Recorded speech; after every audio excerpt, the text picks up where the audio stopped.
We think of law as the foundation of civilization, a shield against chaos. But what if, for most of history, it was the exact opposite? What if the law was a weapon of pure insanity, a tool for enforcing the most absurd, brutal, and downright idiotic ideas imaginable?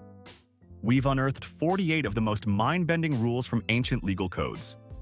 These aren't just laws, they're blueprints for societies that ran on paranoia, cruelty, and a complete lack of common sense. Prepare to have your concept of justice shattered. 1. In ancient Crete, they didn't just punish adultery, they created a tiered subscription plan for it, and the price was all about social class. If a free man was caught with another's wife, the fee was 100 staters, the premium package. But if he was caught with a slave from his own household, just 2 staters. This wasn't a law about morality, it was about math. It was a cold, hard calculation that your wife's dignity was worth 50 times more than your maid's. It was the original sin, but with a VIP section and a budget option, all codified into law. 2. Ever wonder about the origins of criminal negligence? The ancient law of the goring ox has a brutally simple answer. If your ox, out of the blue, decided to turn a person into a kebab, the animal was stoned to death, but you were off the hook. A tragic accident. But if you knew your ox had an attitude problem, if it had a reputation, and it killed someone, the ox was still stoned, but this time you were executed right alongside it. It was a brutal, ancient, buy one, get one free deal on capital punishment, courtesy of your own poorly behaved livestock. 3. What's the punishment for moving a few rocks in your neighbor's yard? A small fine? A slap on the wrist? According to ancient Hebrew law, how about eternal damnation? Shifting a boundary stone wasn't just a property dispute. It was a cosmic-level offense against the community. Forget ADT or Ring doorbells. This was divine home security. One wrong move with that stone marker, and you weren't just getting a cease and desist letter from a lawyer, you were getting one from the universe itself. Now that's a property line you don't cross. 4. In ancient Ireland, being a bad host wasn't just rude, it was a litigable offense. The Brehon laws essentially turned every home into a mandatory high-stakes Airbnb, where a negative review could land you in court. If a traveler showed up, you were legally required to provide quality food, shelter, and entertainment. If your stew was watery or your stories were boring, your guest could literally sue you for emotional distress and damage to their honor. It was the world's first Yelp review, except the keyboard warriors could actually drag you before a judge. 5.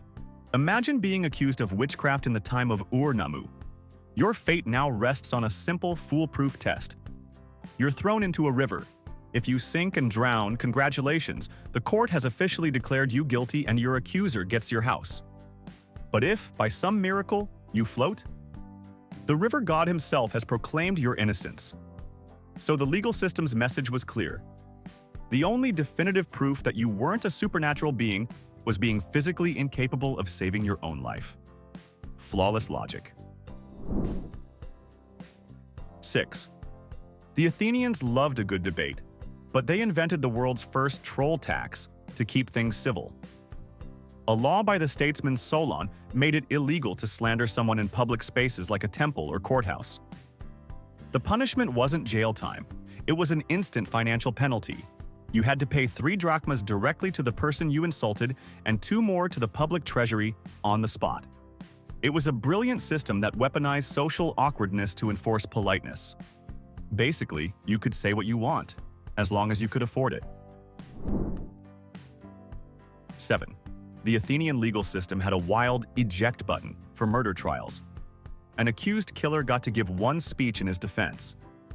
Then, in the silence before the verdict, he was offered a one-time-only deal. Stay and hear your fate, or walk out of the city right now and go into exile, forever. If he chose to walk, the trial just stopped. It was the most extreme plea bargain in history, a get-out-of-jail-free card where the price was literally everything you'd ever known and loved. 8. The ancient Hittites didn't write laws for their economy. They wrote a ridiculously specific instruction manual. Their legal code fixed the price of almost everything. A prize plow ox was 12 shekels, a regular one 6. A bull's hide was 1. This wasn't a free market. It was the world's first and most rigid Amazon catalog, enforced by the state. There was no add to cart and compare, no shopping around for a deal. The price was the price, and trying to haggle wasn't just bad form, it was a crime. 9. Some laws are about justice. Others were apparently written by history's most boring dinner guest. The ancient Indian laws of Manu classified garlic, onions, and mushrooms as forbidden foods for the upper castes. Why? Because these ingredients were believed to ignite earthly passions and pollute the soul. This was the ancient equivalent of today's wellness fads. But instead of avoiding gluten, you were avoiding flavor itself to keep your soul from getting too spicy. It was culinary purity enforced as divine law. 10. Imagine this. A pig takes a sip from your water pot. According to the Hittites, that pot is now spiritually radioactive. And if you touch it, congratulations, you've caught a case of secondhand spiritual cooties. The solution wasn't just to wash the pot. It was a whole bureaucratic nightmare involving a purification ritual, a sacrificial sheep, and a fine to the temple. It was a system of religious hygiene so complex and anxiety-inducing, you'd probably just opt to die of thirst rather than risk doing the paperwork. 11. In ancient India, the laws of Manu didn't just suggest a woman's place in society, they legally bolted her to it. The rule was brutally simple. In childhood, a female must be subject to her father, in youth to her husband, when her lord is dead to her sons. A woman must never be independent. This wasn't a social guideline, it was a cradle-to-grave ownership contract. It legally defined a woman as a piece of property to be handed down from one male guardian to the next, like a family heirloom that happened to be alive. 12.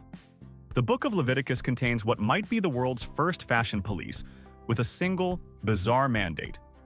It was illegal to wear clothing made of mixed fabrics, specifically a blend of wool and linen. While other laws dealt with murder and theft, this one focused on the grave sin of textile blending. There was no fiery divine punishment mentioned, but it speaks volumes about priorities. In a world of war and famine, someone took the time to make sure your shirt wasn't a 50-50 polycotton blend. Fashion crimes have never been so serious. 13. The Vikings had a brutally pragmatic solution to murder, a system called Wergild, or man price. Instead of spiraling into endless blood feuds, if you killed someone, you could just pay off their family. Every person had a price tag based on their social rank. A nobleman was worth a fortune, a farmer not so much. It was a cold-blooded capitalist approach to justice that essentially turned murder into a financial transaction. It's a system that begs the question, in today's world, what would your man price be? And could you afford the down payment? 14. Amidst all the ancient brutality, a law from Egypt shines like a polished head. It was reportedly illegal to mock a person for being bald. That's right. While other civilizations were executing people for stealing bread, the Egyptians were allegedly protecting the feelings of the follically challenged. It's like the world's first anti-bullying campaign, a government-mandated safe space specifically created for guys who were a little thin on top. You could be enslaved for debt, but by the gods, no one was allowed to call you Chrome Dome.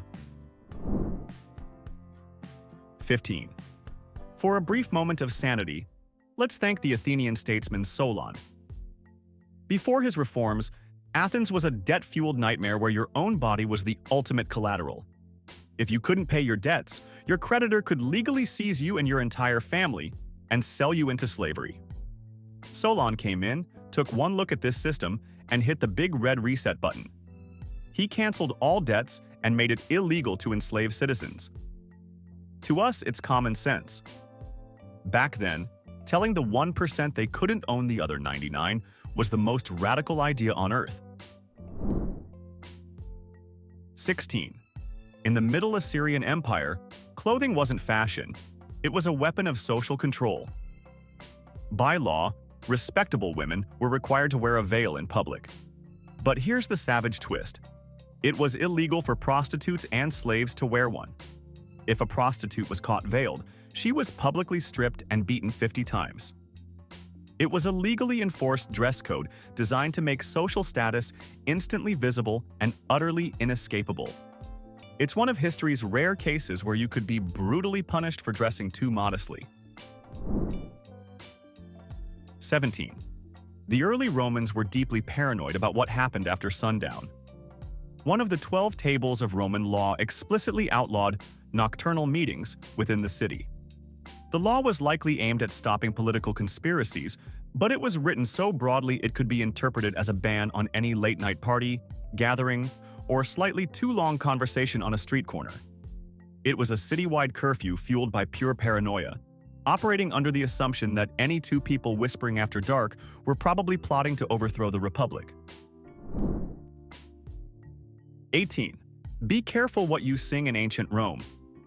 The 12 tables didn't just outlaw evil incantations, they got weirdly specific about it. The primary concern was a magical song that could allegedly lure your neighbor's crops out of their field and into yours. If you were caught performing this brand of agricultural black magic karaoke, the penalty wasn't a fine, it was death. They didn't seem to care if you cursed the man himself, but heaven help you if you used a catchy tune to magically steal his wheat. 19. China's Qin dynasty turned the concept of a neighborhood watch into a state-sponsored horror film. The entire population was organized into small groups of families. If one person in your group committed a crime, you were legally required to report them. If you didn't, you received the exact same punishment as the criminal, which often meant being publicly sliced in half at the waist. It was a brutally effective system that turned every friend and neighbor into a potential informant, executioner, and co-conspirator. 20. The Hittites had a uniquely pragmatic view on arson. If you burned down a man's house, the punishment was simple. You had to rebuild it. Fair enough. But here's the insane legal fine print. Whatever was inside the house that burns, be it man or cattle or sheep, he shall not make it good. So, you're on the hook for the lumber and nails, but the family and livestock that were incinerated inside? That's just chalked up to collateral damage. It was a bizarre insurance policy that covered the property, but explicitly excluded its living contents. 21. The Hittites didn't just have laws for murder and theft. They had a ridiculously detailed legal framework for bee drama. If you committed grand theft apiary and stole an entire swarm, you owed the owner 6 shekels of silver. But if you just stole the empty hive, the bee real estate, the fine was only 3 shekels. This wasn't just law. It was a ridiculously detailed insurance policy for beekeepers, establishing a clear market value for bees versus their unoccupied hexagonal condos. They were pioneers of apicultural litigation. 22. In ancient Rome, the male head of the household, the pater familias, had a power so absolute it's chilling. It was called patria potestas, and it gave him the legal right to sell his own son into slavery. If the son was freed, he returned to his father's control, who could then sell him again. Only after being sold and freed a third time was the son legally independent. It was a brutal 3 strikes and you're out policy, but for freedom, turning the family home into a revolving door of state-sanctioned human trafficking. 23. The ancient Sumerians may have invented alimony, but they created the ultimate double standard. According to the Code of Ur-Nammu, if a man divorced his wife, he had to pay her a massive sum of 1 mina of silver. It was a golden parachute. However, if a woman wanted to divorce him, the law prescribed a much quicker, more permanent settlement. She was to be thrown into the river. It was the original prenup, a legal framework that offered a fortune for him and a stone parachute for her. 24. In Han Dynasty China, being a court astronomer was the most high-stakes office job in history. The imperial calendar was considered a sacred document tied to cosmic harmony. If you made a single mistake in your calculations, if you were off by even 1 day, it was seen as a catastrophic failure that could doom the empire. The punishment for this clerical error? Death. Forget a bad performance review or getting chewed out by your boss. This was the one job where a typo could get you executed. 25. The Vikings didn't just get mad, they got magical and legally binding. A formal insult, a nid, involved erecting an insult pole, a carved wooden staff, sometimes topped with a horse's head, pointing it at your enemy's land and reciting a curse. This wasn't just Viking trolling, it was considered a grave magical assault. In response, the victim could have you declared an outlaw, making it legal for anyone to kill you on sight. It was the ancient world's version of a legally actionable diss track where getting ratioed meant getting an axe to the head. 26. Being a Vestal Virgin in Rome was the most prestigious job a woman could hold, but it came with a killer contract. The one, non-negotiable rule was a 30-year vow of celibacy. If you broke it, the punishment was uniquely horrifying. To avoid spilling sacred blood, you were taken to an underground chamber with a little food and water and sealed inside to be buried alive. It was the ultimate high-status career, but with a retirement plan that was literally breathtaking. 27. The ancient Irish Brehon laws contain a moment of beautiful pastoral absurdity called the Law of the Bee Judgment. It meticulously outlined the legal ramifications of getting stung. If a bee stung you and you swatted it in retaliation, you owed its owner a fine. But if the bee stung you without provocation and died in the act, its owner owed you a measure of honey as compensation for your pain and suffering. It's a legal system so profoundly fair, it held even the bees accountable for their actions. 28. Hammurabi's code had a special section for a problem we still deal with today: terrible customer service. Specifically, if a female tavern keeper watered down the beer or ripped off a customer on the exchange rate for drinks, the punishment wasn't a bad Yelp review. She was to be summarily thrown into the water and drowned. It was the world's first and only 5-star rating system, where anything less than 5 stars was an immediate and very wet death sentence. 29. In Tang Dynasty. China, filial piety, absolute respect for your parents, wasn't just a virtue, it was the law, enforced with terrifying zeal. It was a capital crime for a child to sue their own parents, no matter how badly they'd been wronged. Taking your own mom and dad to court for any reason was an offense punishable by death. It was a legal system where, because I said so, wasn't just a parental power move, it was the supreme law of the land. 30. The Visigoths, who ruled ancient Spain, were deeply, deeply concerned about their hair. For a Visigothic warrior, long hair was a sacred symbol of freedom and power. As such, their law code stated that if one free man forcibly cut the hair of another, the offender had to pay a massive fine, as if he'd inflicted a serious wound. It was a legally protected hairstyle. It might be the only time in history a non-consensual bad haircut could bankrupt you. 31. The laws of Manu from ancient India were engineered to maintain the caste system with brutal efficiency. One rule states that if a lower caste person had the sheer audacity to lecture a Brahmin, a member of the priestly class, on his duties, the king was to have hot oil poured into the offender's mouth and ears. It's the most violent stay-in-your-lane policy ever written. The modern equivalent of giving unsolicited advice to your boss, where instead of getting fired, you get flambéed. 32. Hammurabi had an ingenious and terrifying solution to stop people from making false accusations. If you accused someone of a capital crime but failed to prove it in court, the penalty was simple. You, the accuser, would be executed instead. This turned every court case into a high-stakes poker game where you were betting your own life on your evidence. It probably did wonders for the court backlog, but made being a witness the most dangerous job in Babylon. 33. By the time of the 12 Tables, the Romans decided public funerals were getting way too dramatic. They passed a law that limited the number of professional mourners, women paid to wail and cry, to just 10 per funeral. The law also explicitly forbade women from scratching their cheeks in grief. which was apparently a huge problem. The Roman government was essentially acting as a grief director, telling its citizens, "All right, I want sadness, but let's keep it tasteful. Give me a nice, understated devastation."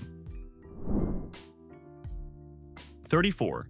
The Code of Hammurabi didn't just enforce justice, it offered class-based discounts on it. Take their divorce laws. If a man divorced his principal wife, he owed her 1 full mina of silver, a fortune. But if the man happened to be a former slave, the law kindly offered him a 66% discount on his marital obligations. He only had to pay 1/3 of a mina. It was the world's first tiered pricing system for breaking a sacred vow, a legal framework that essentially said, breaking a heart is expensive, but we have a budget option for the working man. 35. Hammurabi's code treated professional liability with a terrifying seriousness, especially for surgeons. If a doctor performed a major operation with a bronze lancet and the patient died, or if the surgery cost the patient their eye, the punishment was swift and career-ending. The surgeon's hands were to be cut off. It was the world's most brutal malpractice policy, a system of zero-tolerance quality control that guaranteed no doctor in Babylon ever had the chance to say, "Oops," more than once. The pressure in that operating room must have been immense. 36. The Spartans were obsessed with creating more Spartans, which meant they had absolutely no patience for bachelors. In Sparta, it was a punishable offense for a man to remain unmarried past a certain age. The punishment wasn't a fine. It was ritual humiliation. Every winter, the bachelors were forced to march naked around the city marketplace, singing a specially composed song about how their disgraceful, single status was entirely their own fault. It was a state-sponsored walk of shame designed to weaponize embarrassment into marriage proposals. 37. The Hittite law so profoundly bizarre, it feels like a prank. The statute literally reads, "If a wolf seizes a sheep and the owner of the sheep finds it, the wolf must let it go. But if the owner does not find it, the wolf keeps it." This is not a fable, it's an actual written law. It establishes a legal principle where, if you don't catch the thief red-handed, the thief gains legitimate title to your property. It's a law that sounds less like it was written by a legislator and more like it was dictated by a very clever wolf wearing a tiny lawyer's wig. 38. The Qin dynasty in China practiced a form of emotional totalitarianism. They didn't just control your actions, they controlled your feelings. Under one decree, it was a legal requirement to grieve correctly. If a relative died and you were caught not crying at their funeral, you faced a bizarrely specific punishment, having your beard and eyebrows forcibly shaved off. It was a state-enforced grief performance review where not shedding enough tears could get you a very public, very humiliating makeover. The government was literally your boss, and your job was to be sad. 39. The ancient Athenians didn't just invent democracy, they perfected the art of kicking people out of it. It was called ostracism. Once a year, citizens could vote to exile any public figure for 10 years. The target didn't have to be a criminal. They just had to be too popular, too ambitious, or frankly, just too annoying for their own good. If 6,000 people scratched your name on a shard of pottery, you were gone. It was democracy's ultimate eject button, a system designed to punish you for being so good at your job that you started making everyone else nervous. 40. Hammurabi had a regulation for wet nurses that is the stuff of nightmares. If a family hired you to care for their baby and that baby died, there was an investigation. If it was found that you tried to cover up the death by secretly substituting another baby in its place, the punishment was monstrously specific. Your breasts were to be cut off. This wasn't just an eye for an eye. It was a form of symbolic, hyper-literal mutilation so grotesque, it ensured that this very specific form of fraud would likely never, ever happen twice. 41. Imagine a killer is on the loose in ancient Athens. A person is dead. There's a trial. But the defendant isn't a person, it's a roof tile. Yes, the Greeks had a special legal process for inanimate objects that caused a death. The tile would be formally put on trial, and if found guilty of murder, it was sentenced to exile. The object was literally cast over the city's border, never to return. It's a system of justice so incredibly thorough, it ensured that even rogue pieces of architecture had a permanent criminal record. 42. After all that brutality, let's visit ancient Ireland, where the Brian laws governed cats. These laws had incredibly detailed rules for feline ownership. A cat's primary job was pest control, and it was the owner's legal duty to ensure their cat didn't become too fat or lazy to perform its duties. If you killed a neighbor's cat, the penalty was a cat fine.